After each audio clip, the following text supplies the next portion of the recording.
Welcome to Life with Ajane. I'm Ajane. This is the Lawfully Heard series. So, woo! Y'all forgive me. I have been out and about and just doing a lot.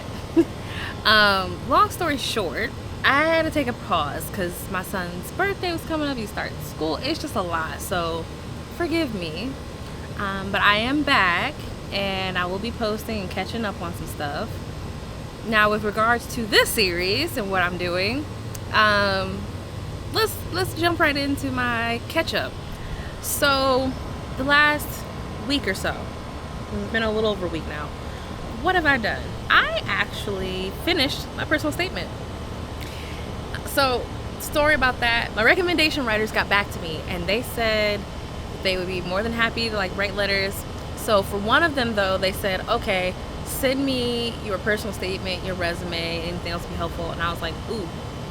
So let me get to work on that personal statement some more. So I went from having one draft in one day to then have done 4 drafts by the end of the day that I worked on it. And that felt really good. I actually was able to do that because what I ended up doing that morning that I wanted to send the personal statement off was I buckled down, went to the library, and knocked it out.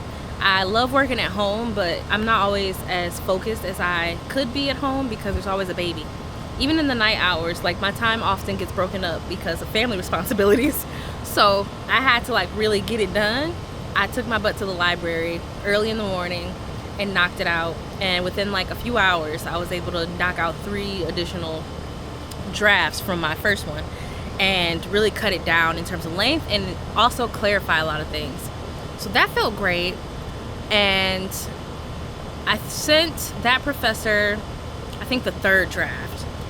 And I worked on a little bit more in the late afternoon and got to draft 4. Then within another day or so, I think 2 days after, I touched it up once more because I was really close to being done. It was almost at 2 pages. So I just cut it some more for clarity. I got it down to 2 pages, double spaced. And yeah, it's done. I'm done with my personal statement. That felt really, really good. So yeah, note to the wives and the parents, if you're not getting your stuff done like you need to be, maybe switch up the spot. The library is an amazing place. If you haven't tried to work at the library but you love a cafe kind of environment, library is a wonderful alternative, and it can save you a lot of money because you're not tempted to buy stuff there in terms of snacks and whatnot. Sometimes I wish the library sold snacks, but you just pack up your own snacks, get there, get the work done. So that felt great. And after I did my personal statement and sent that off and caught up with some of my recommendation writers, I also went and I started refining my school list a little bit more. I started looking at what was part of their applications, more specifically some of the additional essays. I started writing those out. I'm not done completely, but I do have a good little list going already of other kinds of essays I have to work on, and I'm gonna go ahead and start knocking those out next. So I am in the middle of my writing phase still, but the main portion of my writing to represent me is done, and that feels really great. So yeah, next up is just getting those other essays done and making sure that I know everything that I'm doing. I'm definitely planning on applying October 1st. So yeah, I'm excited to just knock this out. And then after I get my stuff in, like I said, I'm gonna do a writing boot camp for people who are struggling or need some extra tips and advice. And you'll be able to see my actual personal statement in our private boot camp scenario, and I can share what I did, some more tips about that. I'll have a writing planning booklet or worksheet put out together. Yeah, a lot of plans for that, so stay tuned for that on this channel. Let's see, so that's where I'm at with applications so far. What else? Oh, I also went ahead and signed up for more of those webinar sessions with schools just to make sure that I can better understand what it is they're looking for in their applications and make sure I'm not missing anything. Schools can be really particular about what they want you to emphasize, what they don't want you to emphasize. So I just want to make sure that I'm in the loop and I bring my best foot forward with that. So that's where I'm at there. I had to apply for a fee waiver again with LSAC, and of course the initial application got denied, but I went and wrote my little appeal letter with explaining my circumstances further, and that was finally approved today. So that's great because when you have that fee waiver, I'm not going to take another LSAT because I can't, I could appeal and try and take another one, but I'm fine with my 173, and I don't want to go past 5 attempts within 5 years. That seems kind of excessive to me. My 173 is on record. The 5th one had an extenuating circumstance, so if the school wants me to explain that, I will, but regardless, I'm good with my score. So I'm not really doing this to get the free LSAT. I'm more so doing this because the fee waiver helps to make some of my CAS reporting cheaper. So for those of you who don't know what I'm talking about, when you apply to law school, there's the cost of the application itself, but there's also a fee from the Credential Assembly Service, which is run through LSAC, where they send your transcripts, your letter of recommendation, like they put together a little packet for the school of all your stuff, and you have to pay for that per school. I can't remember what the price is. It's like $45 a school, I think. So as you can imagine, that adds up very quickly. And so with the fee waiver, you get somewhere between 3 to 6 of those fees waived just from having a fee waiver. The level 1 waiver, you get 3 of them waived. The level 2 waiver, you get 6 of them waived, or those numbers might be reversed. The smaller tier, you get 3 waived. On the higher tier, you get 6 waived.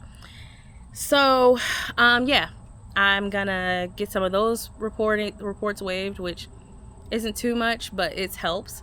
And then by means of me having my fee waiver on file as well, a lot of schools will automatically waive your application fee. Now, if you don't have an LSAC fee waiver, or you're not eligible for an LSAC fee waiver, here's another tip. Still reach out to the schools you're applying to individually, because they may still waive it. Schools themselves usually aren't as particular or stringent about the financial circumstances that you have to have in order to qualify. Sometimes it's a little looser depending on the school you're applying to. So worst case scenario, you get a no, but it's always worth asking. So go check and just see, am I eligible for an application fee waiver, because those application fees can be expensive as well. So yeah, I just kind of saved myself some broad work by that's on file. A lot of places are just gonna automatically waive the fee, which is nice. And I get Law Hub for free for another year, so I can keep helping y'all and using Law Hub without having to pay for it, which is nice. So I can keep working for the cause, and it's sponsored. But I think that's it, y'all. I'm feeling good where I'm at in the process. October 1st is gonna be here any day now, so that's kind of terrifying on one end, but it's not terrifying because I don't think I can make the deadlines of what I said, but it's more so terrifying just because like these applications are coming into reality. So yeah, terrifying, yeah, because I don't know what's gonna happen. I'm anxious. Anyway, yeah, y'all, I think this is a wrap. The only other thing that I want to say is that, oh my gosh, we have over 500 subscribers on Life with Ajane. I am so happy, because that just shows me that the work that I've been putting in is really coming forth. It's really coming through. I'm almost at a point in which I can monetize. All I have to do is wait on my watch hours to go up, and I'm like halfway to that point. So y'all keep watching content that's relevant to you, and I'm gonna keep posting to make that easier.